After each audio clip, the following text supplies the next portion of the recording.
do I share over? Hello, everyone. This is another episode of Live Contract Reviews, and today we have a guest, um, Oyster Pack. Let me ask him to introduce himself. Hi, my name's Al. You can call me Al. Oyster Pack is the name of the incorporated name. So that's where Oyster Pack comes from. Yep, and glad to be here. Excited to get the contract reviewed and get feedback. So it should be Awesome. fun. Yeah, so today we're gonna do a second round on a stake token, and there are way more code this time, so let's see. Okay, so okay, here it is. Hey, just to clarify, this is the liquid staking token that we talked about before? Yeah.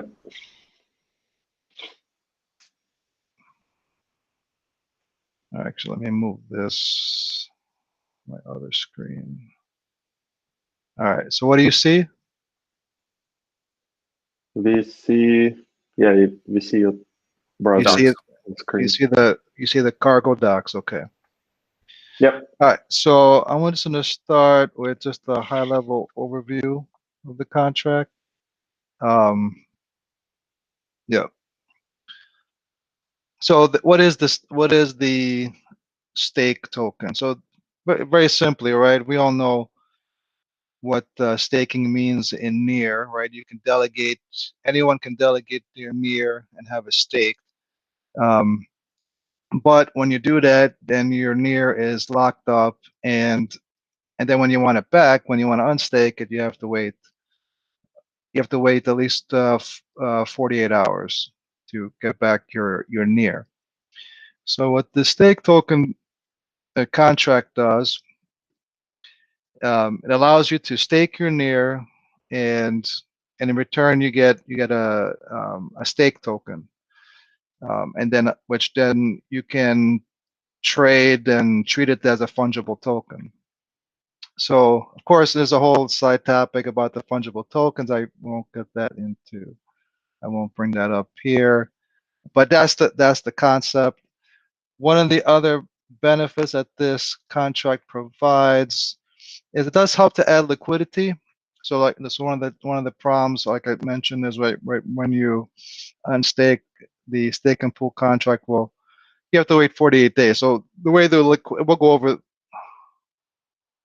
I'm not sure if we're going to do that today, but the way that basically works is right. Staking basically provides liquidity for unstaking. So as users stake, it'll add liquidity, and then users can other users that have unstaked can then withdraw against that. That's basically the concept. What else I want to say about it? All right. The other thing it has is has account. You have to pre-register in order to use the contract. Um, that's because of Near's storage is not free on Near. You have to continuously rent that space on the blockchain. So you have to register. You have to register and pay an upfront fee. Um, and we'll go over that. That's one of the first things I want to code review of how that works. And then obviously it provides a staking service. So and we'll review this, right? The contract is basically there's several. These are the various interfaces. You have account management, the staking service, playing around with the different flavors of the fungible token. Has an operator role. A couple operations there to support it. One of the challenges was gas, getting gas right. And I still have to tune it. I still have to tune it because I'm way overpaying, and I get refunded, but your upfront gas is higher than it should be. And then there's a concept of the contract owner, right? The contract owner um, basically earns the reward fees, right? So it's a way for the whoever owns the contract to be able to withdraw against earned against that little 30% income. So that's that at a high level is the what the stake token contract is and what it does. Any questions? I really like the way you separate it, so it makes it easier to understand different parts. Yep. Yep. Thanks. And then I wanted to go next and just do a quick demo.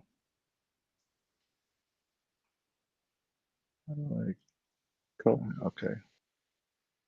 And so right now it's deployed on testnet um, at stake.oysterpack.testnet. It's stake and and the other thing I forgot to mention is the contract is designed as a one-to-one, right? So it's when you deploy it, you tell it which staking pool you want to use, and that's it. It's you can never change it from that point on. So this is the staking pool that it's using. It's using. Oh well, you can't. It's the staking. It's one of the. I don't think it shows it here, but it's you'll see it on the. Yeah, we can see it on a under vehicle. Yeah. So this is basically the current balance of the stake oyster pack of the contract. What its balance looks like. There's a function. This is actually it's open to everyone. It's just defining the operator interface, but it's accessible to everyone. Basically, it just shows all the state. I'm just going to run it again of the contract, so it makes it easy to help me, just uh, troubleshoot and look at the state. So we see this is the staking pool that it's currently that is pointing to. Um, And it's just information. I don't know if, this will take a while to go through all. This is just a timestamp of when this was run, right? And this is there's configuration, just like the last time it was changed, and how much. I'll just briefly run through here. It's just to see what this basically is the state of the contract that's stored, right? So not every. I mean, it gives you most of the information. How many accounts are registered right now? There's two accounts. How much near is unstaked, and when this balance was updated. So this represents how much users have unstaked and available to withdraw from the stake token contract. This is the total stake token supply. This is that liquidity pool that I was talking about earlier. This is a snapshot of a point in time, but so this is when the last time a user staked or unstaked. Because that information is needed to compute, compute the value, go from stake to near and near to stake. Just some, again, this is multi-users, so we'll look at the stake and service interface, but you can just deposit and it'll go into a batch. And then you can just stake it. When it locks the contract, so you can own everything is done serially because we have to basically lock all the balances to compute the stake token value. So when you stake, it's staking grabbing everything that everyone has deposited and put into the batch and stakes with the staking pool. It's just a sequence counter, and I call it redeem. So just not to confuse it with unstake, so you redeem your stake token. So that's why I use that terminology. And this same thing, it runs batches, and we'll look at the interface. right now this is saying, right, there's nothing batched for staking. Um, there's a batch and a next batch for both staking and redeeming. So the next batch, so when the contract is locked, right, we don't want to throw an error. So it'll put it into the next batch. So once the next time it'll pick that up. Right now there is a redeem batch that has already been processed, right? It's already been unstaked, but it's pending withdrawal. So the state of it is pending withdrawal. And this is basically the state for every batch is also a receipt. I use the same terminology, receipt. I like that name. So there's a receipt that records at that point in time when the stake was redeemed. How much was redeemed. This is actually this balance. It's also used to track when users redeem their stake. This is the stake token value Question. at that. Yeah. So why do you need to batch this instead of like doing it on per user on demand? Because it has to, because you can do redeem and you can do redeem and unstake. Well, it'll become clearer when we look at the interface. But the reason there's a batch is so that multiple users can just redeem. One of the ideas is that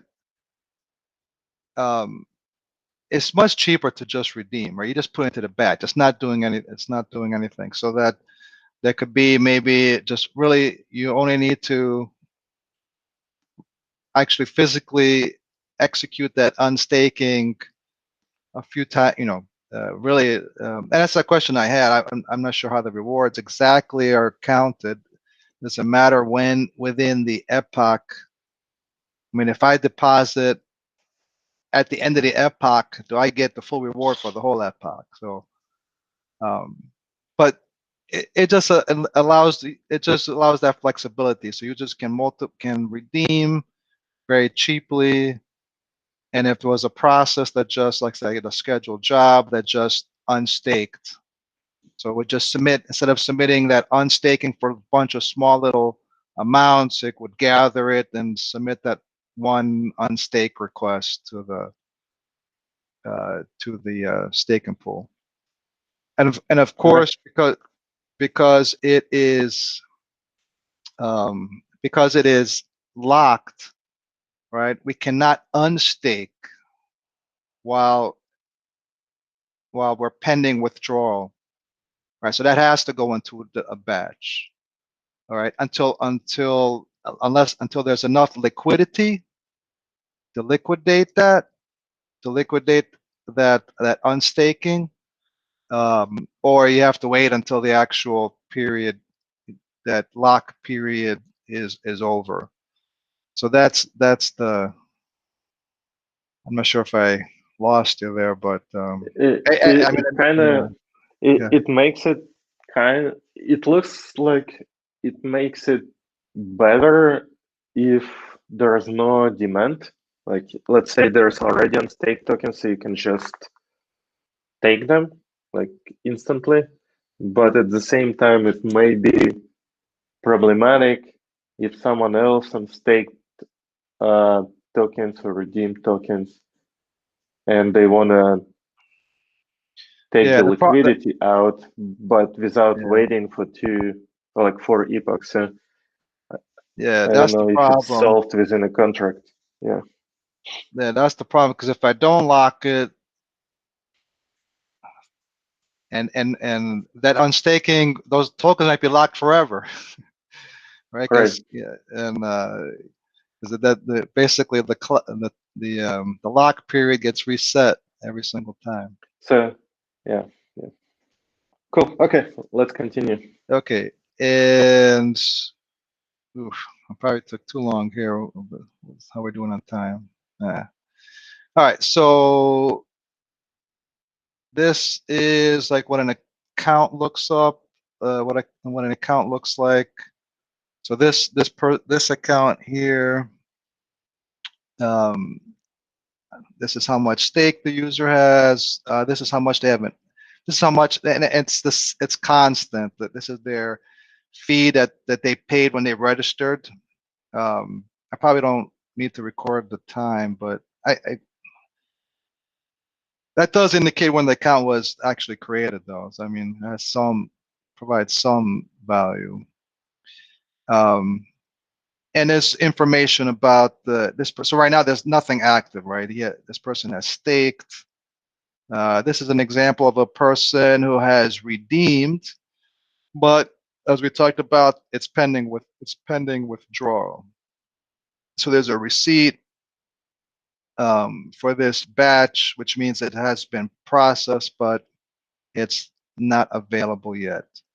It can become, we can add liquidity. I mentioned liquidity. So right now there's zero liquidity, right? So there's zero liquidity. So if someone else was to stake, let's say this account here is going to stake one near.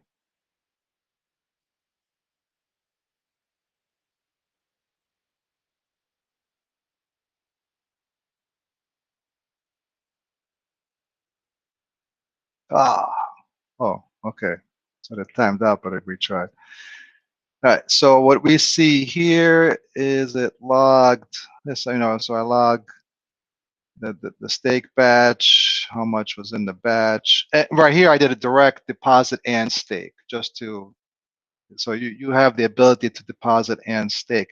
If the contract is locked, your funds will still be deposited. The stake will fail. It will tell you that you can't stake right now because there's the contract is currently locked because someone else beat you. Someone else is unstaking or staking at the same time. And then this says, right, so one near of liquidity was added, and information about right here we see this is the staking pool is logging. One of the tricky parts is this. I staked one near because of the shares being rounded because of the computate, right? It's um, depending on the value of the shares, right? You always, most likely, most of the time, you're gonna have some little bit, a few Yocto near still unstaked. That will be, staked at some point in the future. And that makes the computate, keeping all the numbers balanced a little bit more complicated. And right, and then this is the result of the stake, and this is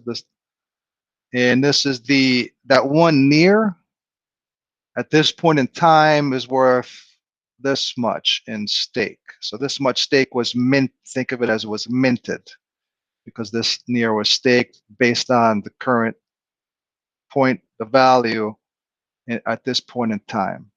So that basically, and then yeah. So that's the quick demo. Um, we can dive into the code unless there's any questions.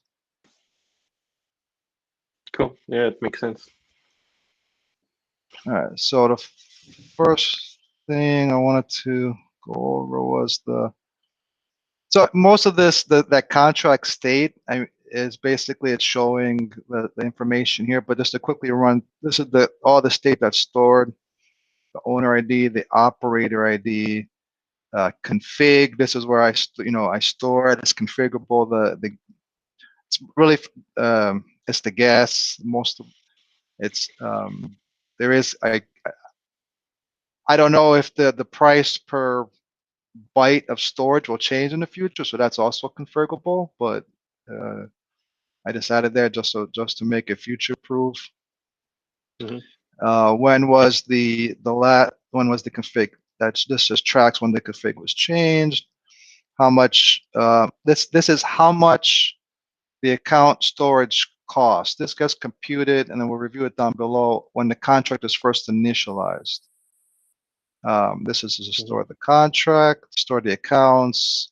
This again was the total, the near that's available for withdrawal, the stakes token supply, liquidity, stake token value at a point in time when the last stake or unstake event occurred. And I think, well, I went over through all these before. It's the same. And some locks, right? I need to lock when it's staking.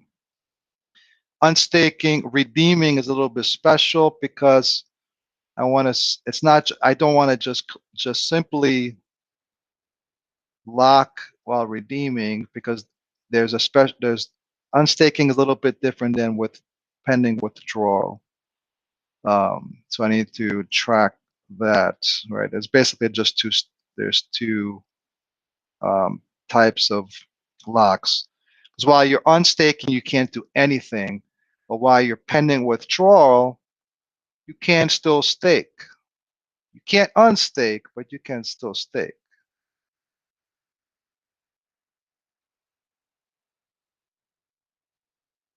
And oh, this little thing over here is for my unit testing. So when it compiles in test mode, basically I mock out the environment so that I can test, if it was a promise successful or not, and just to mock that out. All right, this is standard boilerplate, and then I'm looking at my comments here, but oh, yeah, right. I was thinking about some point in the future too, right? Because like I said, the stake and pool ID is it's set in stone. So if you fat finger it or put in an invalid one, you have to delete the contract, or you can't even delete it. You have to, so it'd be good to have a check in there when you actually deploy the contract to verify it. But right now it doesn't. That's just a to-do future.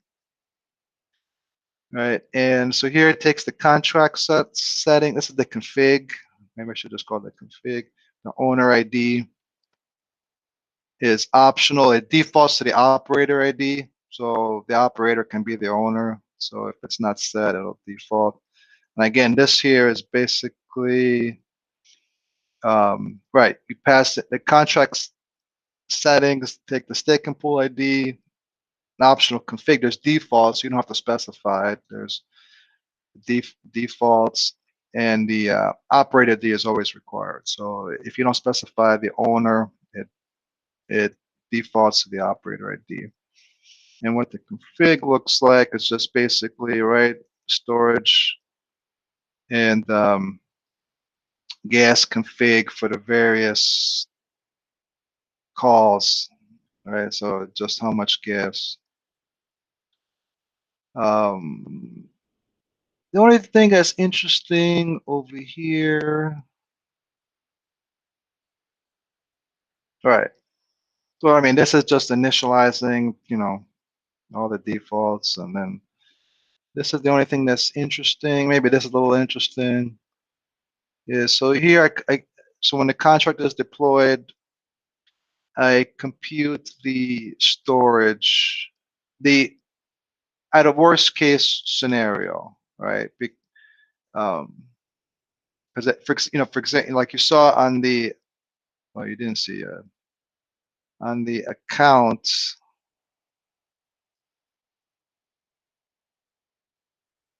The account has all this state. A lot of it's optional, right? Depending if there's anything taken to a batch or a next batch, right? So when I calculate the usage, I create like a dummy account, and with the worst case scenario where everything is populated, store it, and measure it, and then I keep, then that's it, right? Because the price is fixed from that point on. The price is fixed. And so the account registers, I don't measure when the account registers, is what I did on my first attempt. But then I was like, I don't need to do that. I can just measure it once and save that fee. And then the user can expose that on the contract, so you can look up the fee.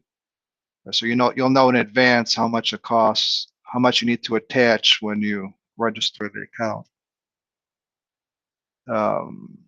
And that's I scrolled too far. So this is basically what this does, right? So this allocates the account. This is that dummy, a template, an account template object with everything fully allocated. And I just measure it, and then I deallocate it, delete it, and store, and then yeah, I do a check here just to make sure that I didn't if there was a bug in the codes, in case when I deallocate, I missed deallocating something.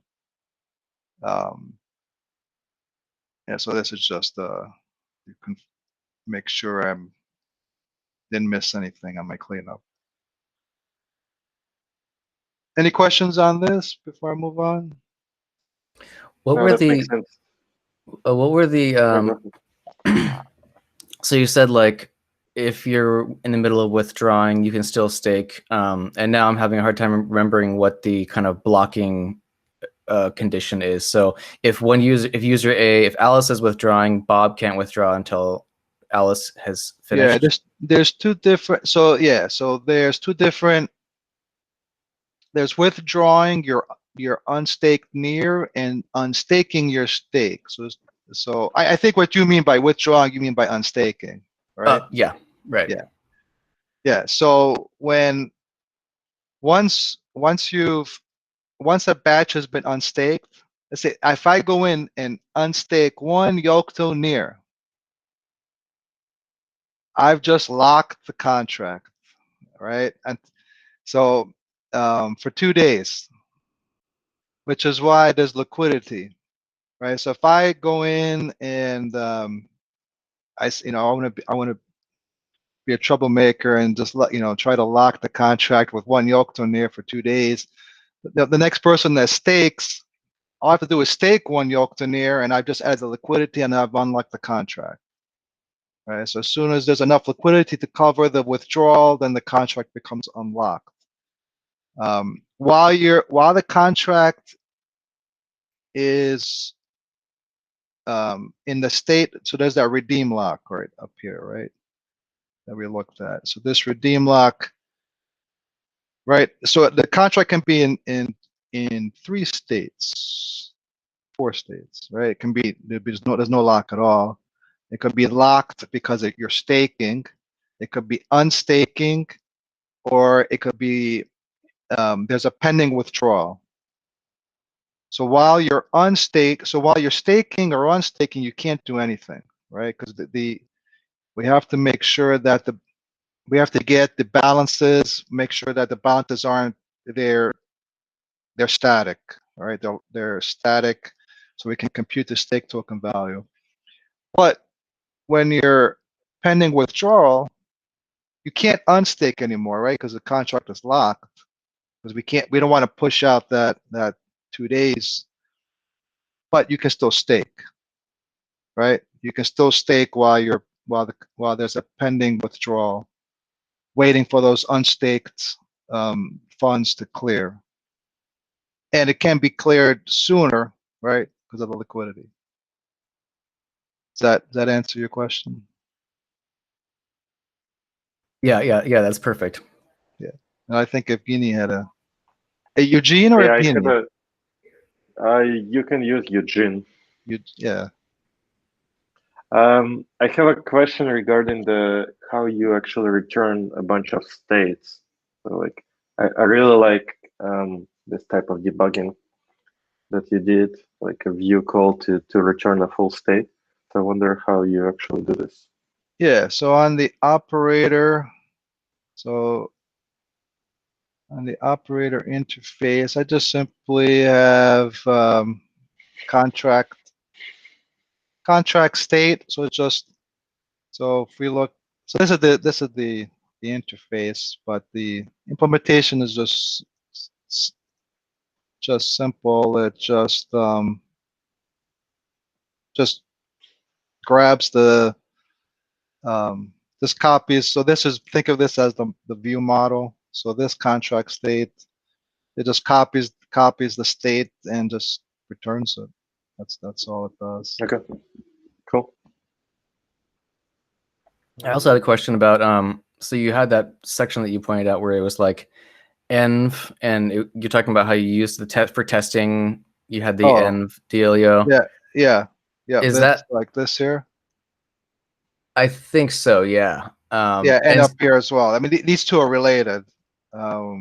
This is related to, because I mock it out. So if I mock it out, then I want to use my mocked. I want to add these. I want to add um, these functions. cool. Yeah.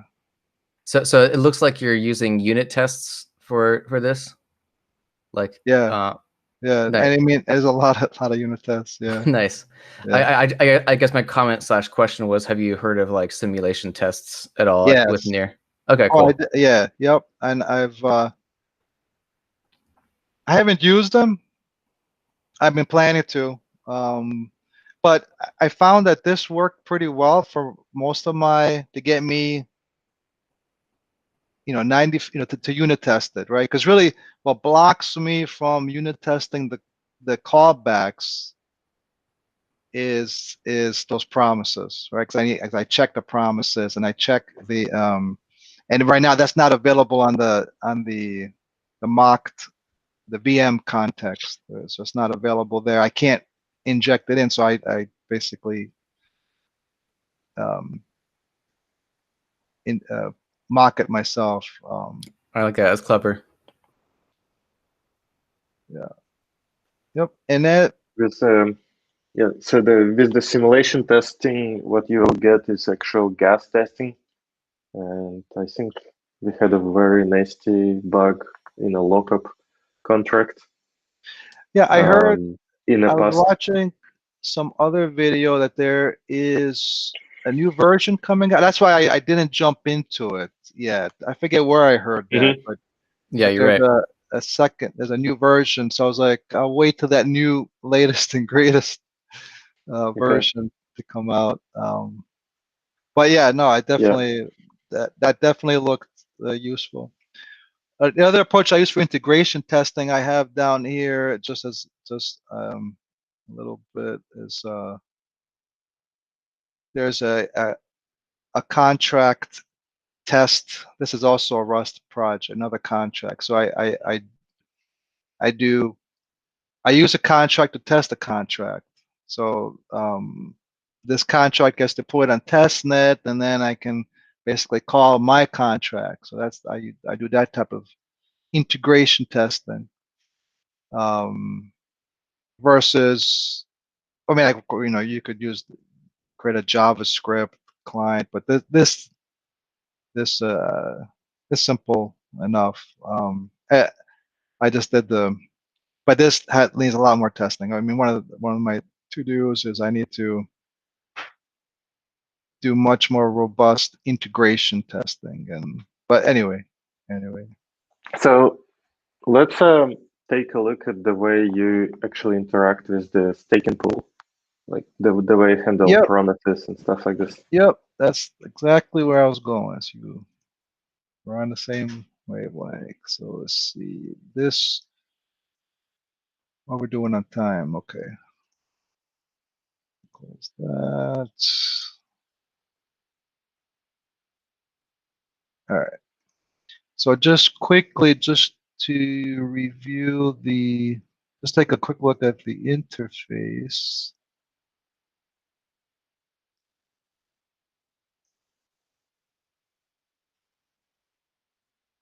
All right. So what am I looking at? Okay. So I think this is a good way to look at it too.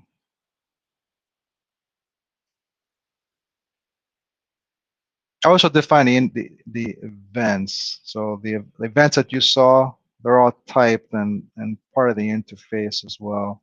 But basically, what can you do with this? What can you do? Right? You can get the stake and pool ID. You can get the batch receipt. Is just more. Again, it's really there for just information purposes. But if you want to look up the receipt, it's also there in on the contract state, but just allows you to look it up. The receipts for the stake batch, redeem stake batch. You can deposit. Deposit does not interact with the stake and pool. It will just deposit it um, into the batch. Stake actually does interact. That's when it actually will process the batch. So whatever's in the batch, it'll stake with the stake and pool, and then you can combine, right? Because anyone can stake, right? Anyone can stake. So let's say if there was someone can set up a job and make sure that things they can check, right? You can check to see, is there a batch? If there's a batch, okay, yeah, like wait, once an epoch, stake it, right? So you can batch all into one request. But you can also, as an individual user, you can deposit. Just a convenience. You can deposit and stake, but that will execute the batch, right, for everyone else, right? Because you're depositing into the batch, and then it stakes the batch. In that batch, you might have 10 other users that also have batched into there. Withdraw funds from stake batch allows you. Let's say you deposit, but then you change your mind, right? It hasn't been staked yet.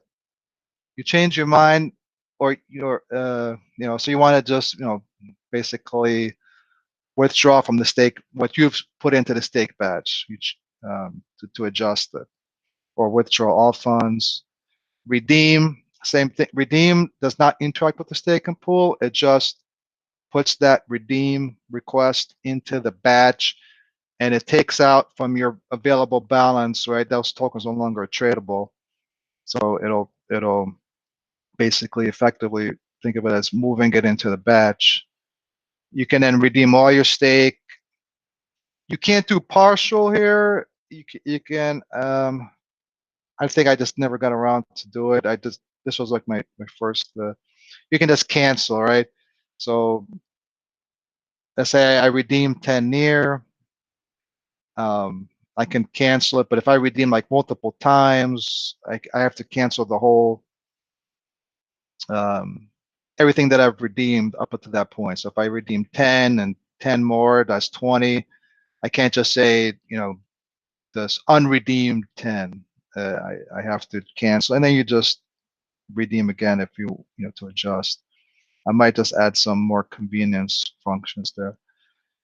And Unstake actually does it processes I call it the redeem stake batch. So that'll actually submit the unstaking request to the pool.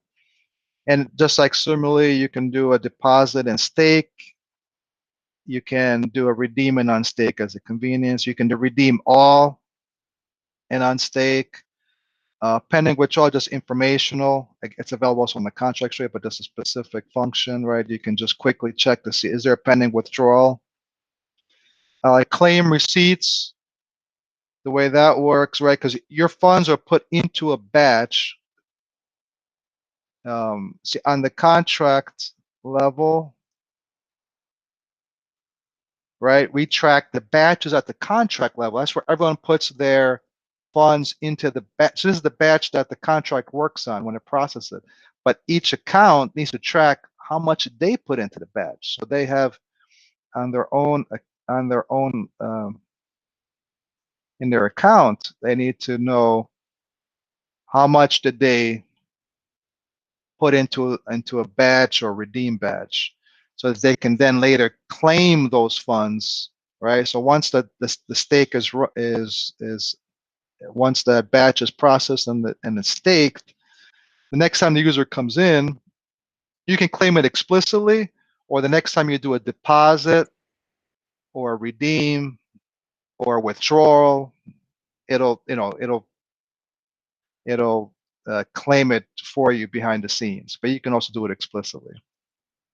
You can do it explicitly. The reason it's exposed explicitly is because if there is liquidity, it's on a first come first use basis, right? So let's say there's 10 near pending withdrawal, there's only 5 near of liquidity, right? Whoever claims it first claims it.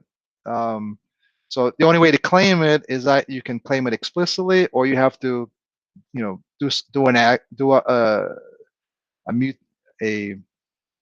a call, right? Something that triggers a call, a changeable function, either a deposit or a redeem, or try to withdraw. Withdraw if you have any available near in your account.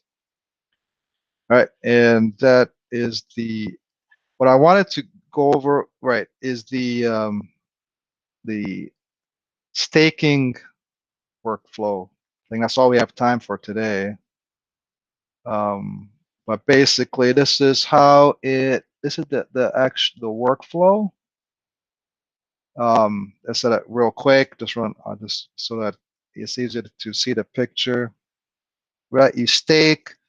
It'll check to see if there's a lock. Right. Takes 2 different paths depending if liquidity is needed, or we only add liquidity only if needed. Right, because we don't want to. We want to stake as much as we can. Right, if there's liquidity needed, then it gets the account. It gets the account because we need to know how much is unstaked precisely. Right,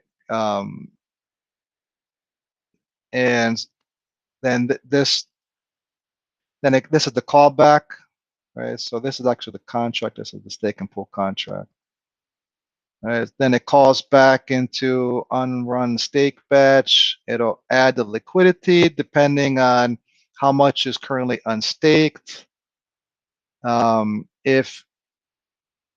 we can look at when we go through the code, right?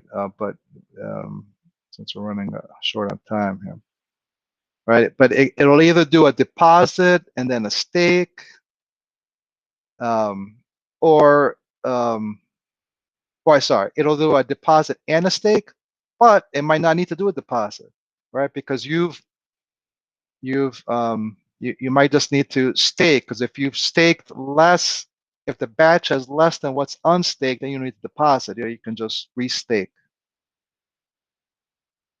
And then if there's no liquid, it does the check all over again here. It makes no assumptions. So it'll check to see if there's no liquidity. It'll be the same path as here. It'll do the deposit and stake.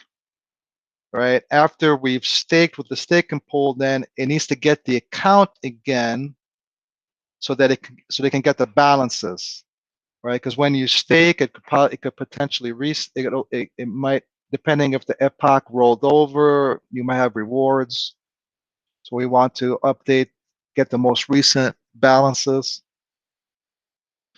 and then it finishes up. It wraps up. It'll create the receipts and clean up, right? So, okay, so I know I ran through that pretty fast, but because I don't know, we have about 13 minutes left. This is really cool. I have some questions, but I want to also let other people talk. Then go ahead if you have.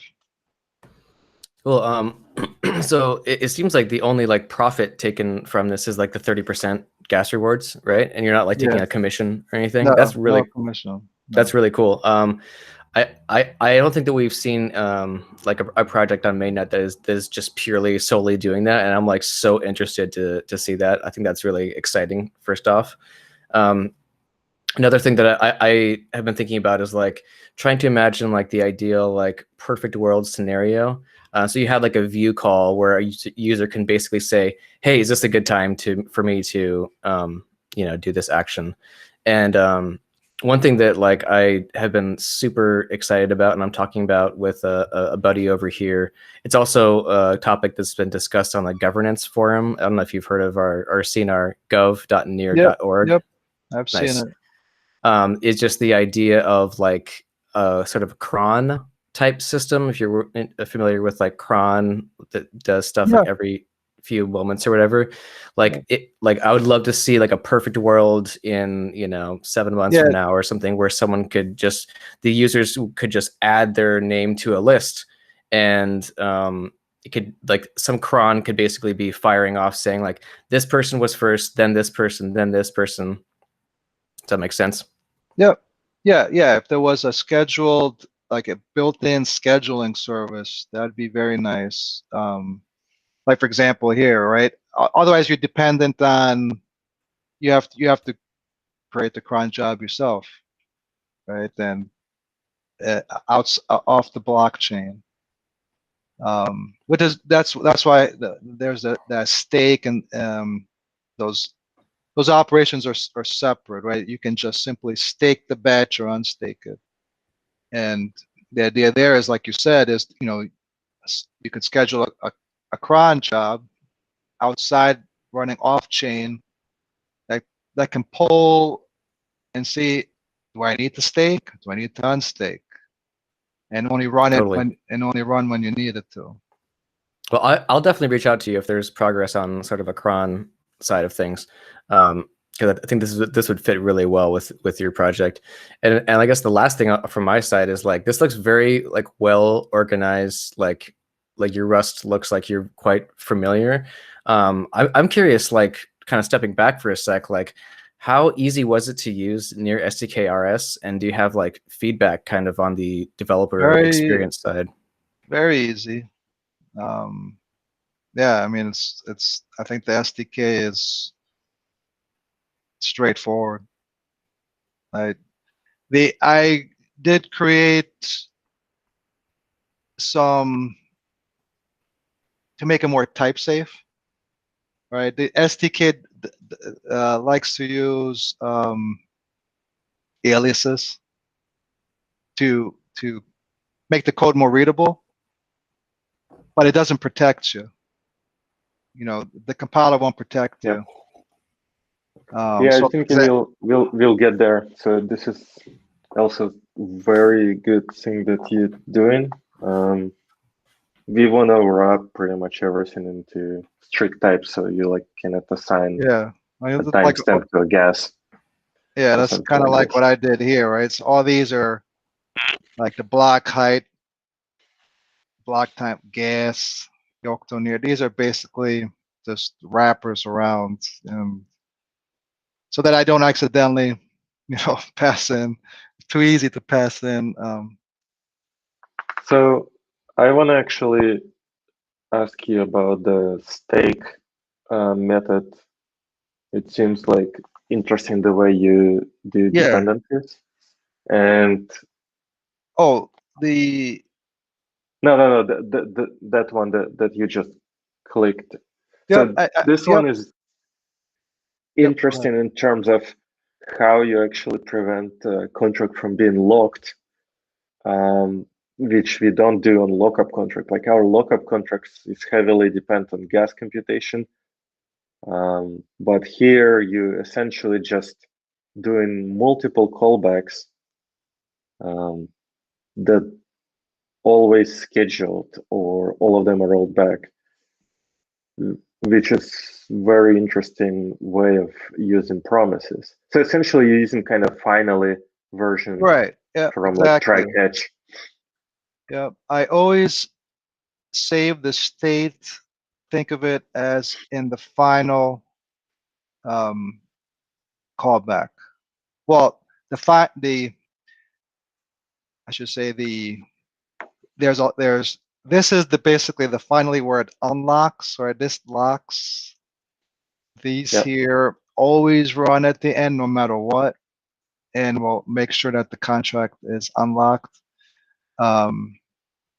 But there's some here where, like, the state will not get committed, but depending on the workflow. Most of these, right, because there is potential, because I know it happened, because I configured my gas too low, and one of my upstream calls to the staking pool, so you're out of gas, and Right.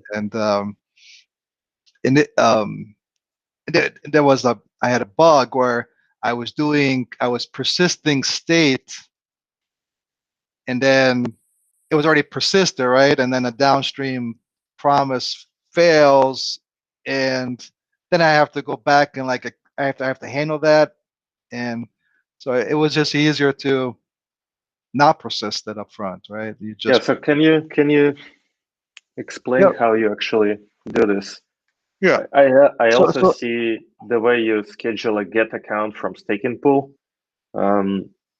which I'm not sure you probably know that the way it actually works is result from deposit and stake flies straight to the staking pool contract. So so wait, it say it kind of again. like ignores. So on a second flow, when there's no liquidity needed, so there's a promise first, the first promise, which is deposit and stake. Hmm. Its result goes to get account from staking pool, which I assume Yeah. is a kind of vehicle on the Yeah. staking pool as well. Yep. It is a view But call. only after this it goes back. So yeah, from the block timing, it's kind of interesting. Yeah. The way Actually, it that's a works. good one. That's a good one. Maybe. Yeah. Actually, that's a good one. Good question there. Because the goal of that call is to make sure I get the latest and greatest. I get the latest balances after I've deposited a Right. stake. It does seem to always return. I mean, maybe it. I always do get the latest No, updated no, no. balance.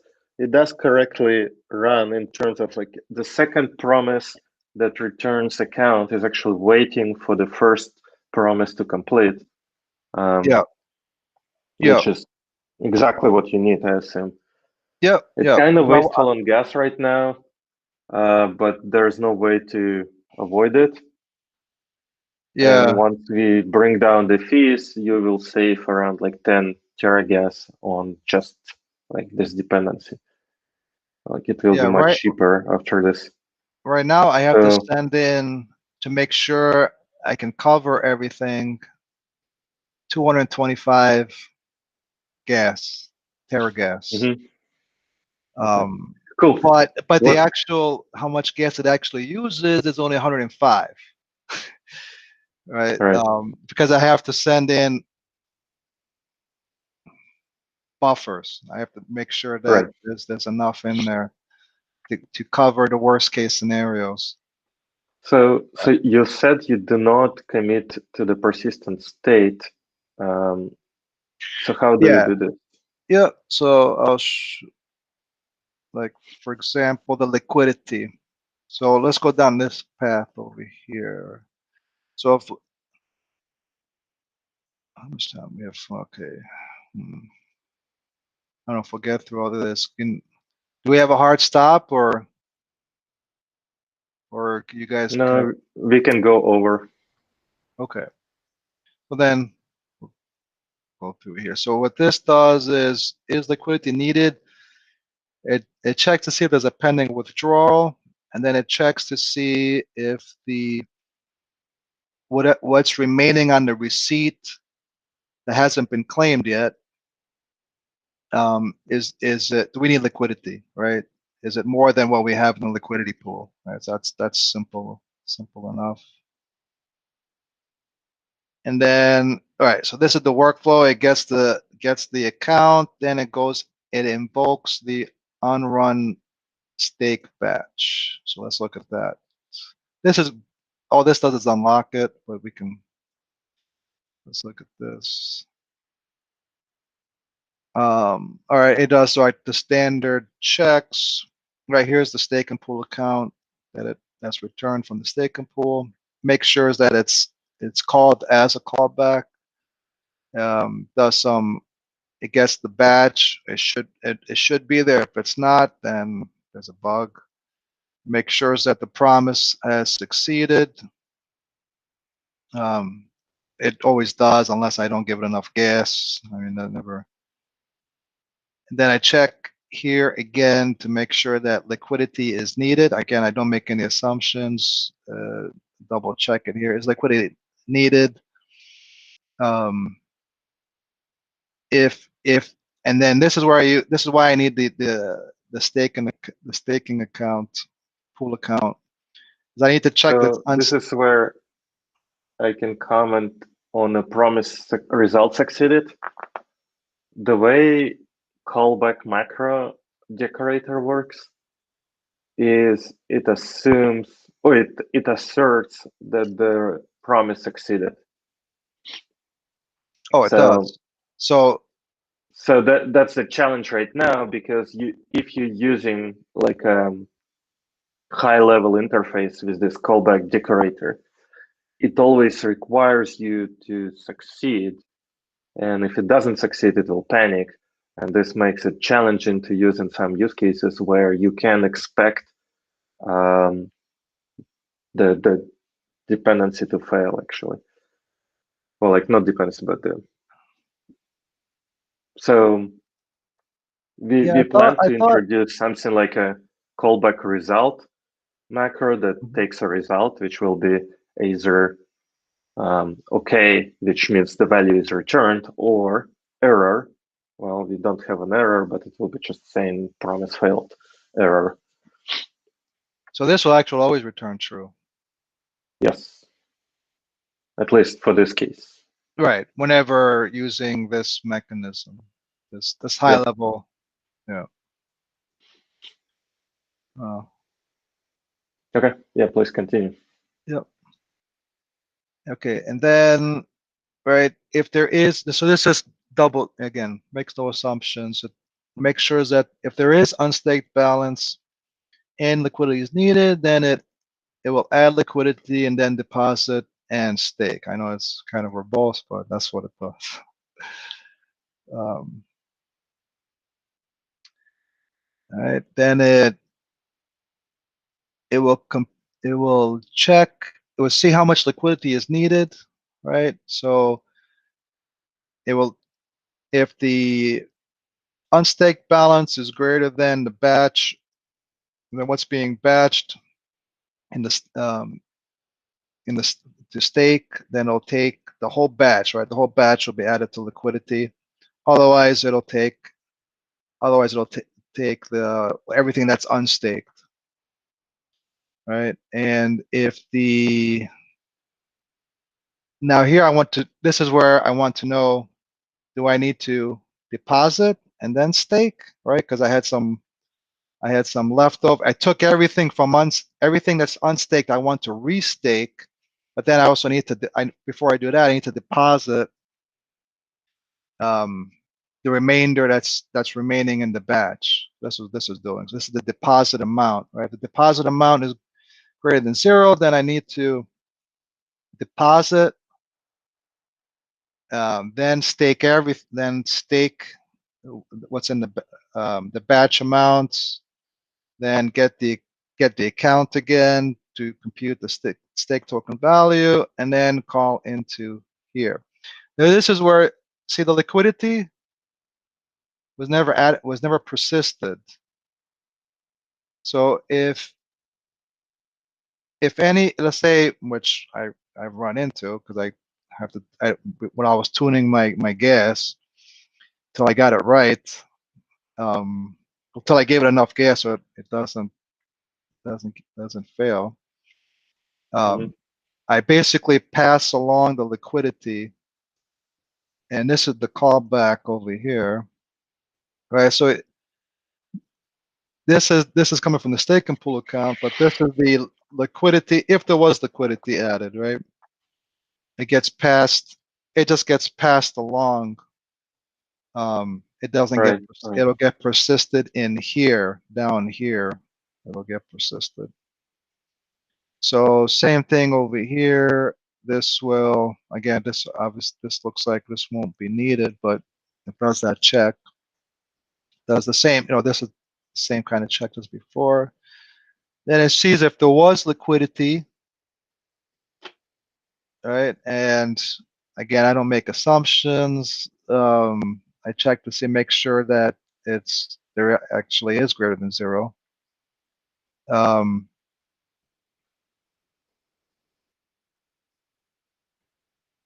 wait, do I have a bug here? If it's, I have to think about this logic, because if it is 0, it should never be it should never be 0. But let's say if there was a bug introduced, I think I might have a bug here. It wouldn't handle.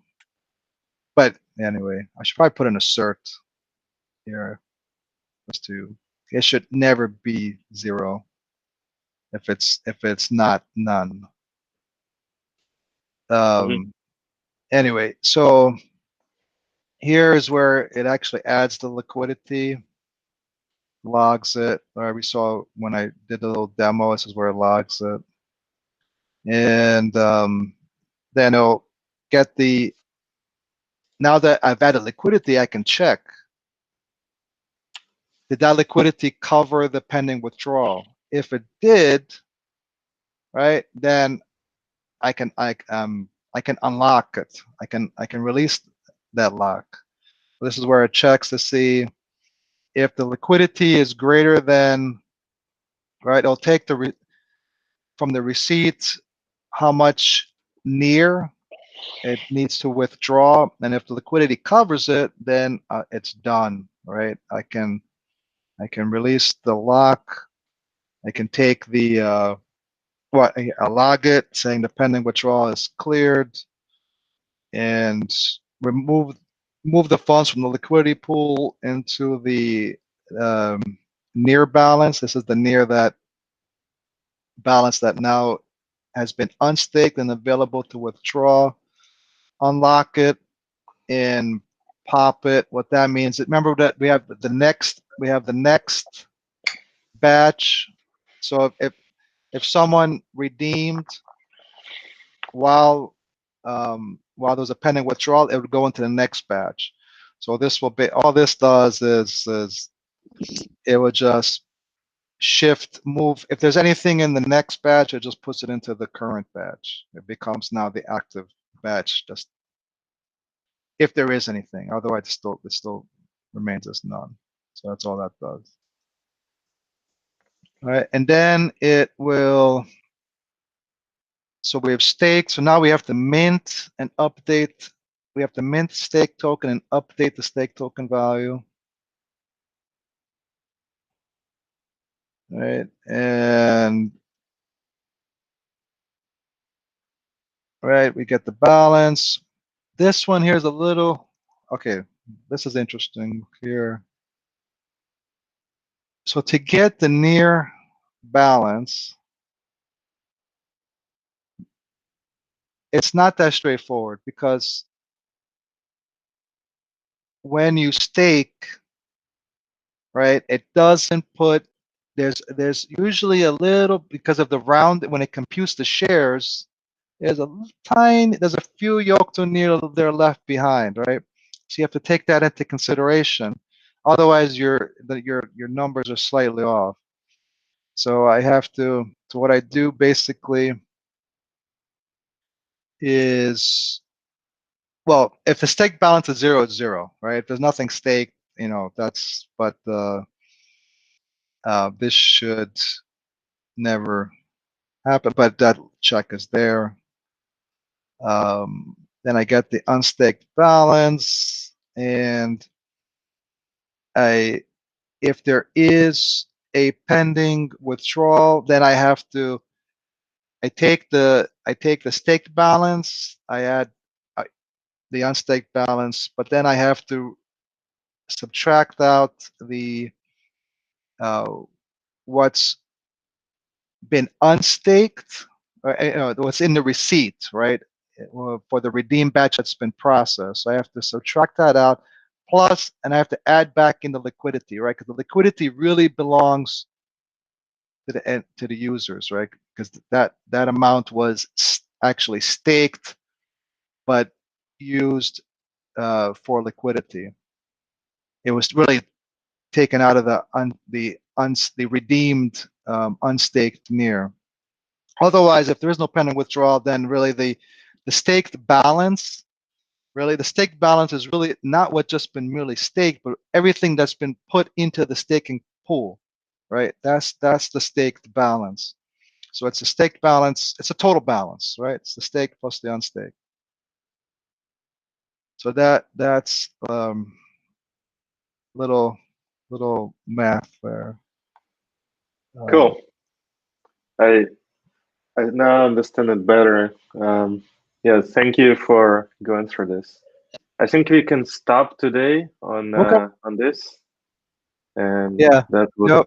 That's a that good was point to super stop. helpful.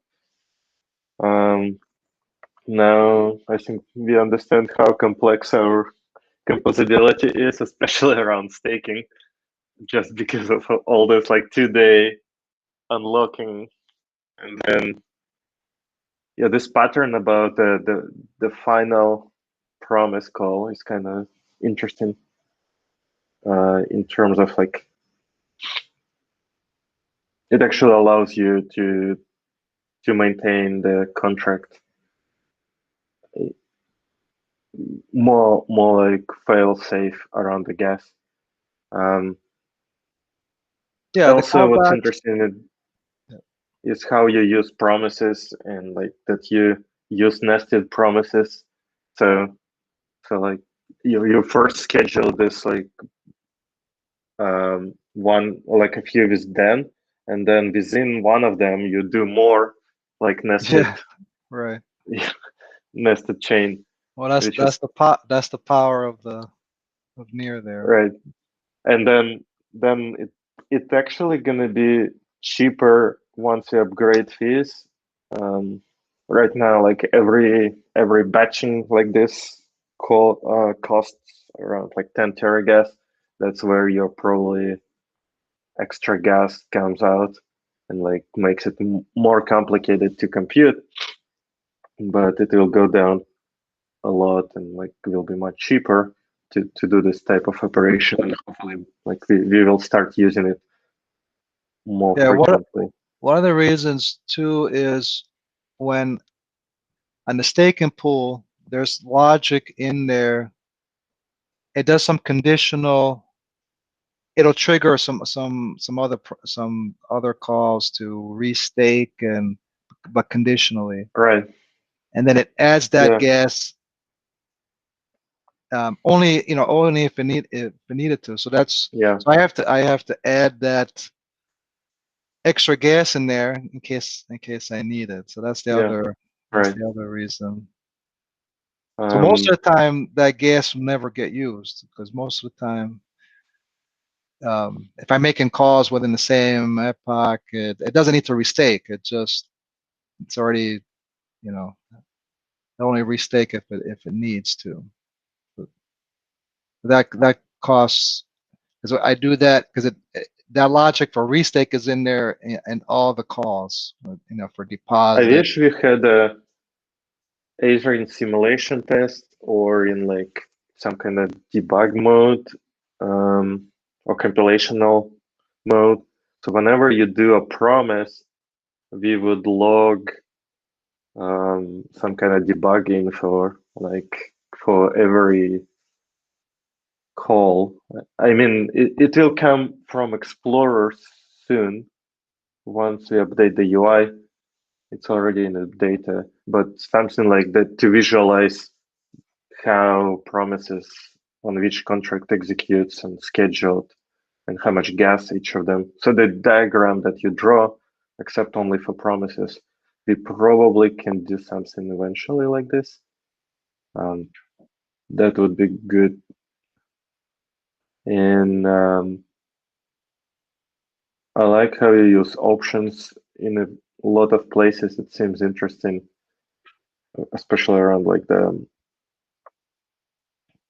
batched logic that kind of either there or not there. So yeah, this contract is super cool example overall, and like more complicated than, for example, a lookup contract, because it involves a different type of structure, how you structure the calls. Yep. Rounding errors, also interesting. Yep. And if you're interested, Yeah, I would like I said, suggest. there's a lot more to review. We just scratched the surface, but Right. I would suggest try to get simulation testing. I don't know, maybe in a separate branch. Just upgrade from near SDK version 2 to just point to the repo directly, to GitHub repo, and try to run simulation testing. Or like, yeah, and we can talk offline on actually how to set it up properly. I'll give it a try. Mike is extremely interested in getting this to a shape where we will replace unit tests with simulation tests only, because they cover parts around promises and gas that's not covered by unit tests. Yeah, and actually that would have saved me. My unit tests work, but when I first deployed, I did not have enough gas. Yeah.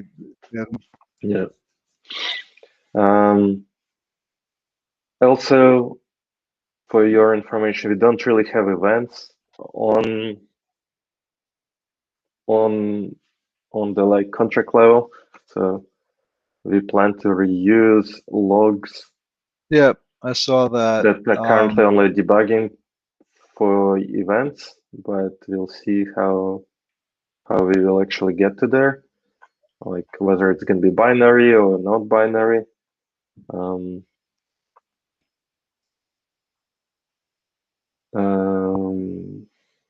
Yeah, I will, once we post the video, we'll link your contract repo. I'm not sure if it's public. I think it's public. Yeah, it's public. So yeah, thank you so much for running us through this code today and joining. Oh, well, thank you. Thank you for your time. All right. Cool. Have a good one. Okay. Bye.